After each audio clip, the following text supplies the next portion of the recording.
Hello friends, Mithila education and welfare society में आपका स्वागत है।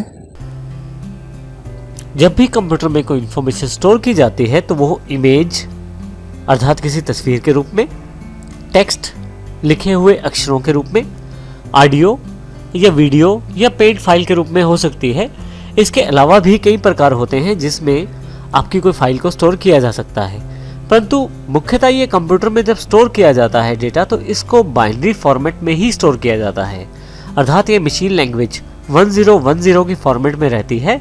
आप किसी भी तरह का डेटा स्टोर करें, चाहे वो ऑडियो फाइल है, वीडियो फाइल है या कोई इमेज फाइल है, उसे मशीन लैंग्वेज या बाइनरी लैंग्वेज में ही स्टोर किया जाता है, जिसमें 1010 फॉर्मेट का प्रयोग किया जाता है, अर्थात केवल 2 अंकों का प्रयोग किया जाता है जिन्हें बाइनरी डिजिट्स भी कहते हैं।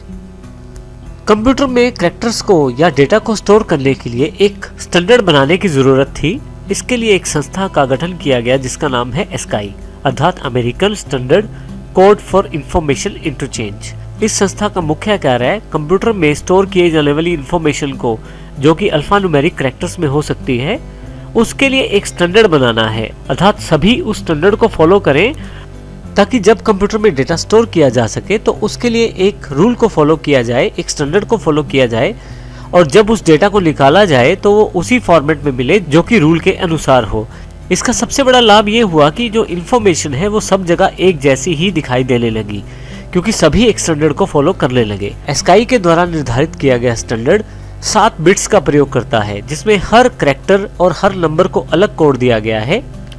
इसमें 0 से 9 तक सभी अंक, अपर और लोअर केस के सभी इंग्लिश अल्फाबेट्स, इसके अतिरिक्त काफी सारे स्पेशल कैरेक्टर्स को भी शामिल किया गया है।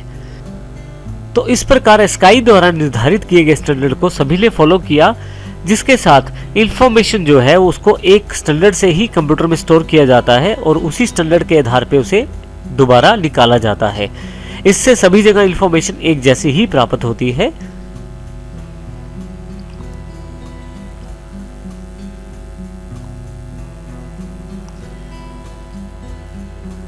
एस्काई के पश्चात ANSI ये एक अलग से स्टैंडर्ड फॉलो किया गया विंडोज के द्वारा, जो कि एस्काई का ही एक्सटेंशन है, अर्थात इसमें एस्काई वाले सभी कैरेक्टर्स तो शामिल हैं, इसके अलावा भी कुछ अलग से कैरेक्टर शामिल किए गए हैं। ANSI जो स्टैंडर्ड है वो माइक्रोसॉफ्ट के द्वारा तैयार किया गया और फॉलो किया गया है, और इसमें 8 बिट्स का प्रयोग किया जाता है इंफॉर्मेशन को स्टोर करने के लिए, अर्थात इसमें 256 फिर से 8 बिट्स का प्रयोग किया गया 256 डिफरेंट कैरेक्टर्स को प्रयोग करने के लिए।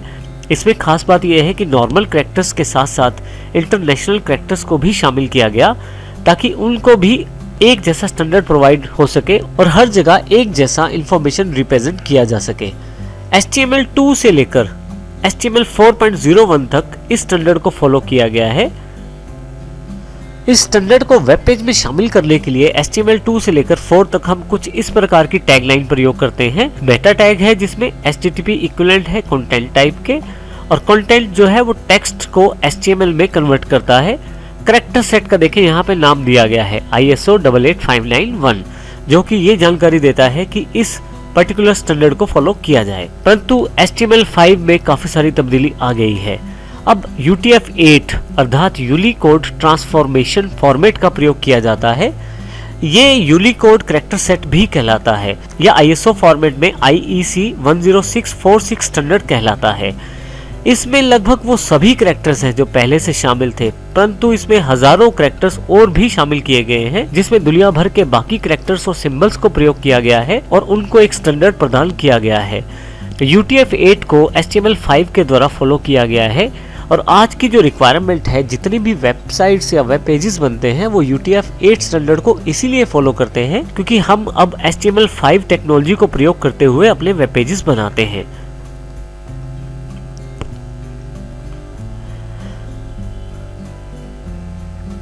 यहाँ पे यदि आप ध्यान से देखें तो इसमें ऑलमोस्ट सभी तरह के कैरेक्टर्स जो भी दुनिया भर में है उनको पहले से ही शामिल कर लिया गया है और एक स्टैंडर्ड दे दिया गया है। अब यदि हम UTF-8 को थोड़ा और गहराई से जानने की कोशिश करें तो UTF-8 जो है वो एस्काई कैरेक्टर्स को फॉलो करता है 0 से लेकर 127 बिट्स के अंतर्गत, 0 से लेकर 127 तक के कैरेक्टर्स के लिए। UTF-8 128 से 159 तक के कैरेक्टर्स को प्रयोग नहीं करता है, उनकी वैल्यूज को प्रयोग नहीं करता है। UTF-8 जो है वो बिल्कुल आइडेंटिकल है अनसाई और 8859 स्टैंडर्ड के अनुसार 160 से लेकर 255 तक की वैल्यूज के लिए। इसी तरह से UTF-8 जो है कंटिन्यू रहता है 256 से लेकर 10,000 तक के डिफरेंट कैरेक्टर्स को शामिल करने में। तो UTF-8 कैरेक्टर सेट HTML5 का एक एसेंशियल एलिमेंट है। HTML का वर्जन 5 इस मेटा कैरेक्टर सेट UTF-8 को फॉलो करता है।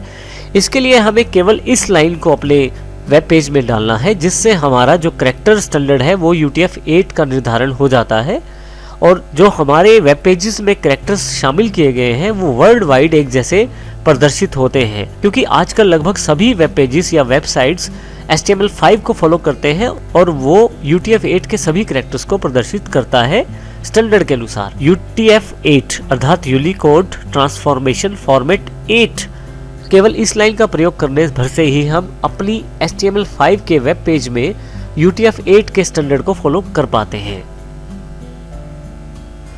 यहाँ पे दी गई फाइल में सबसे पहली लाइन, जिसको हमने पिछली बार जानकारी नहीं ली थी, आइए उसकी जानकारी अब लेते हैं।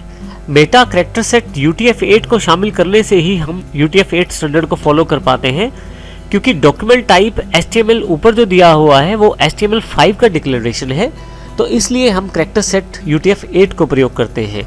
UTF-8 का प्रयोग करते ही हमारा ये जो वेब पेज है ये UTF-8 स्टैंडर्ड को फॉलो करना शुरू कर देता है। इसका अर्थ ये हुआ कि दुनिया भर के किसी भी कोने में हमारी वेबसाइट खोली जाएगी तो UTF-8 स्टैंडर्ड को फॉलो करते खोली जाएगी। हालांकि अभी तक के लेवल में यदि आप इस लाइन को डिलीट करके भी अपने वेब पेज को रिफ्रेश करें तो उस पर कोई प्रभाव नहीं पड़ेगा। जैसे कि पहले हमने जानकारी दी कि मेटा में प्रयोग की जाने वाली सभी इंफॉर्मेशन जो है वो पेज के बारे में है, ना कि पेज के कंटेंट के बारे में। इस कारण आपको यहाँ पे कोई जानकारी नहीं दिखाई देती या बदलाव नहीं दिखाई देता। परंतु जब आप इस अपने वेब पेज को इंटरनेट पे डालते हैं, अलग अलग ऑपरेटिंग सिस्टम, अलग अलग तरह के ब्राउजर और अलग अलग तरह के कैरेक्टर जब उसे दिखाने होते हैं, UTF-8 एक इम्पोर्टेंट पार्ट अदा करता है उन सभी कैरेक्टर्स को दिखाने के लिए। तो इस तरह से HTML का वर्जन 5 UTF-8 को फॉलो करता है।